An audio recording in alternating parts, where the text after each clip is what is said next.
Good afternoon and welcome to MS Business Breaks with me, Godwin Nambo. Coming up in the next 10 minutes, some road users expressed their disapproval on Road Minister-Designate's plan to increase road tolls. Also, Member of Parliament for Boko Central, Mahama Ayariga, advocates for extension for retirement age to 65. We'll tell you why shortly. And now the details. Following Roads and Highways Minister-Designate's revelation that he will be facilitating an increment in road tolls across the country, some road users have expressed their resentment to that idea. Speaking to MX24 Business, some commuters at the Tema Motorway toll booth said they will resist any attempt to increase the rates since it doesn't come with any improvement in the country's road infrastructure. What the minister just said doesn't make sense to me. Because we pass through the motorway, and there is no major maintenance on the motorway. So many branches that other drivers use to branch the motorway. So the taxi that they are taking from it, what are they using the taxis for? So to me personally, we don't need any increment in the road tolls. At first, it was about 20 pesos. Well, are they maintaining the roads? Weren't they? They want to take our money. What are they using the money for? Look at...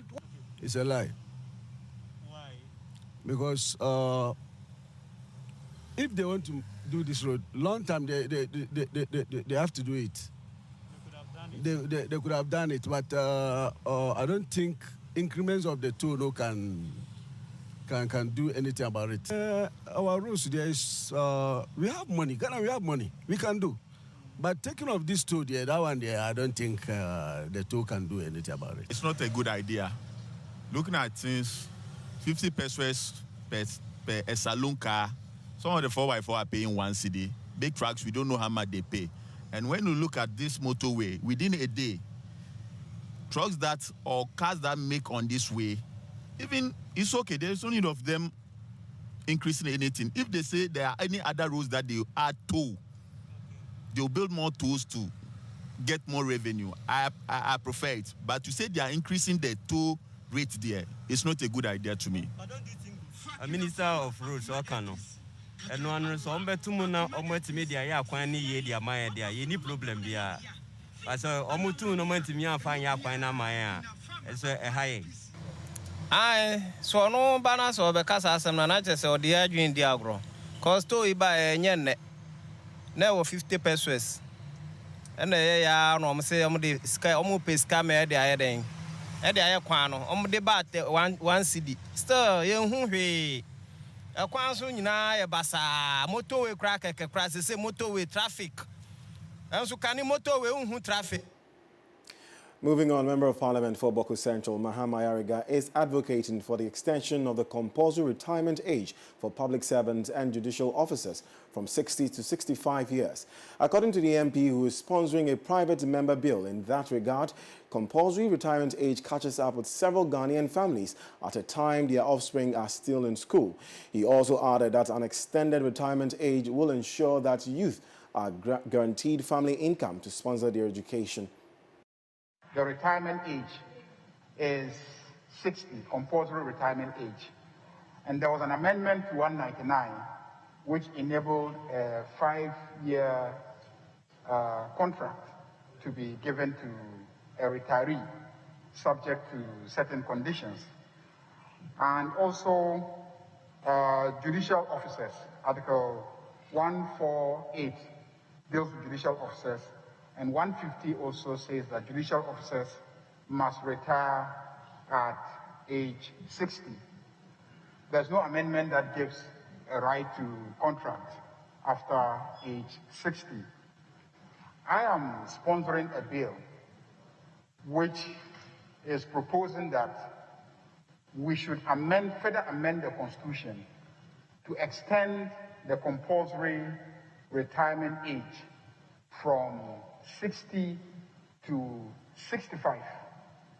Because at the time that,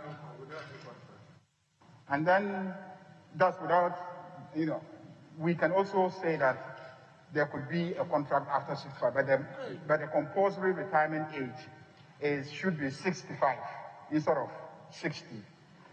Because in 1992, when we set the retirement age at 60, the life expectancy was 57.46 years.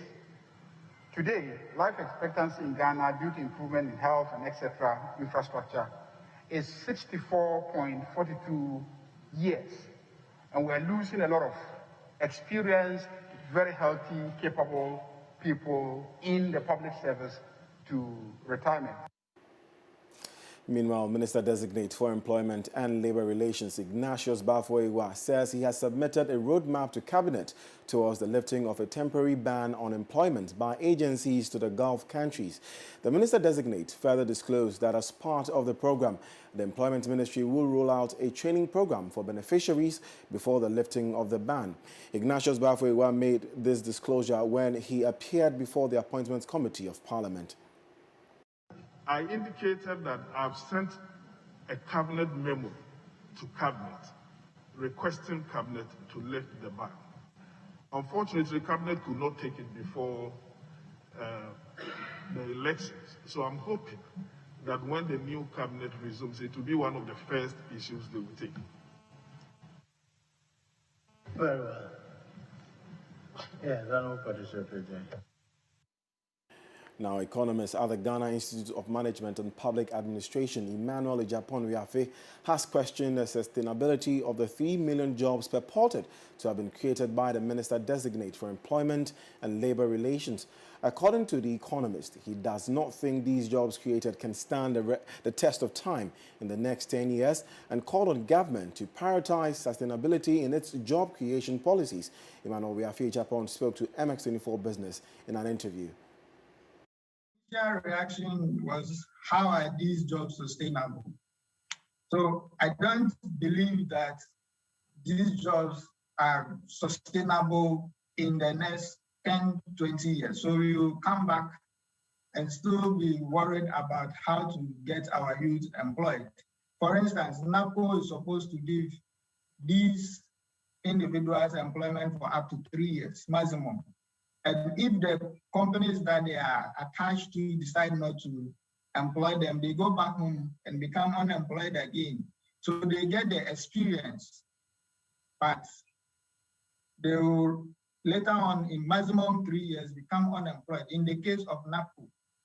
Then in the case of, for instance, planting for food and jobs, when the government of the day is no longer in power or is being voted out through election, these policies may not, the next government may decide not to sustain it. And these farmers may lack the source of funding and sustainability to keep on in their employment. So those who they employ during under the projects may be laid off. So sustainability-wise, we have to think more than just having the policies to employ the people, but we should be thinking about how to get these people into gainful employment over a longer term period.